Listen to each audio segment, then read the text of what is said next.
कहानी की शुरुआत पत्रकार संदीप से होती है, जिसे कालपुर नामक गांव में भेजा गया है। अजीब और भयावह घटनाओं की जांच के लिए भेजा गया है। अपनी पुरानी मोटरसाइकिल चलाते हुए संदीप रात के समय गांव में प्रवेश करता है। धुंधली सड़क पर मुड़े हुए पेड़ हैं जो चांद की रोशनी में डरावने साए डालते हैं। गांव के प्रवेश द्वार पर एक पुरानी लकड़ी की पट्टी पर कालपुर लिखा है। हवा में सन्नाटा भारी है और संदीप के दिल में एक अस्थिर भावना भर जाती है, क्योंकि वह एक अंतर्निहित भावनाओं का अनुभव करता है।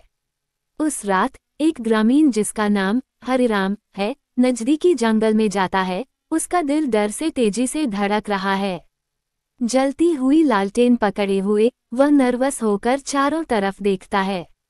अचानक साए से चमकती लाल आंखें प्रकट होती हैं और वह प्रतिक्रिया करने से पहले ही एक डरावनी प्राणी उस पर हमला करता है। अगले दिन गांव वाले एक भौतिक दृष्टि से जागते हैं। हरिराम का निर्जीव शरीर एक पेड़ से लटका होता है, बेरहमी से मारा गया। कालपुर में हलचल फैलती है, क्योंकि वे समझते हैं कि एक अंधी शक्ति उन पर मंडरा रही है। सत्य जानने के लिए दृढ़ संकल्पित संदीप डरे हुए ग्रामीणों का साक्षात्कार करता है।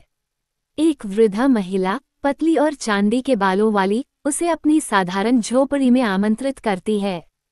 तेल के एक जलते दीपक की हल्की रोशनी में वह गांव के डरावनी इतिहास की कहानी सुनाती है।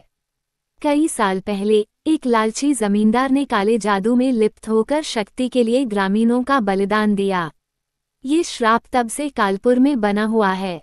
संदीप मंत्रमुग्ध और भयभीत होता है, यह महसूस करते हुए कि गांव की विपत्ति की मात्रा कितनी गंभीर है।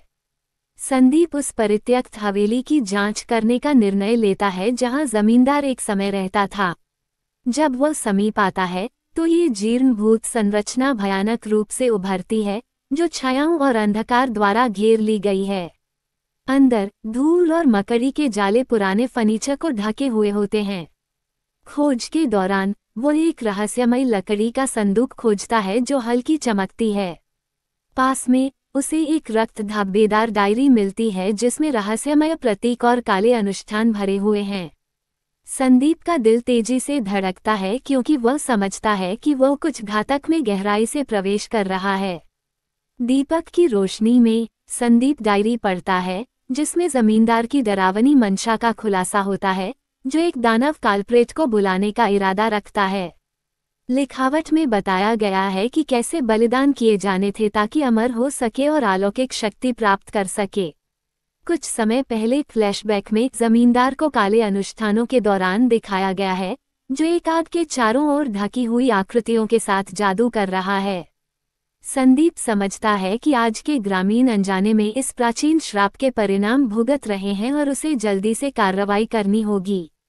संदीप को पता चलता है कि पंडित मोहनलाल गांव का पुजारी गुप्त रूप से श्राप का सेवक है, जो जमींदार की काली धरोहर को आगे बढ़ा रहा है। एक शाम संदीप मोहनलाल का सामना करता है, जंगल में एक पूजा के इकट्ठा होने का अनुसरण करता है। ग्रामीण चादरों में ढके हुए और जपते हुए एक बार फिर कालप्रेट को बुलाने की तैयारी कर रहे हैं। आसन खतरा महसूस करते हुए संदीप भागता है और जानता है कि उसे पंथ को रोकना होगा या पूरे गांव के विनाश का खतरा होगा। पंथ जंगल में बलिदान अनुष्ठान करता है जब आग रात के आकाश को चाटती है। अचानक एक आग का द्वार खुलता है और डरावनी आकृति कालप्रेट प्रकट होती है, विशाल और भयानक। उसके लाल आंखें तीव्रता से चमकती हैं। आतंक फैल जाता है, क्योंकि पूजा करने वाले चिल्लाते हैं और डर से भागते हैं। संदीप अपना साहस इकट्ठा करता है और दानव का सामना करने की तैयारी करता है। जिंदगी दांव पर है। उसे पता है कि उसे निर्दोष ग्रामीणों को इस अनियंत्रित आतंक से बचाने के लिए निर्णायक कार्रवाई करनी होगी। संदीप दृढ़ता से खड़ा होता है, डायरी से जादुई मंत्र पढ़ते हुए, चमकती लकड़ी के संदूक को पकड़े हुए। उसके और कालप्रेट के बीच एक भयंकर संघर्ष होता है, जब अंधेरी शक्तियां टकराती हैं। अपनी सारी ताकत इकट्ठा करके संदीप दानव को संदूक की ओर धकेलता है।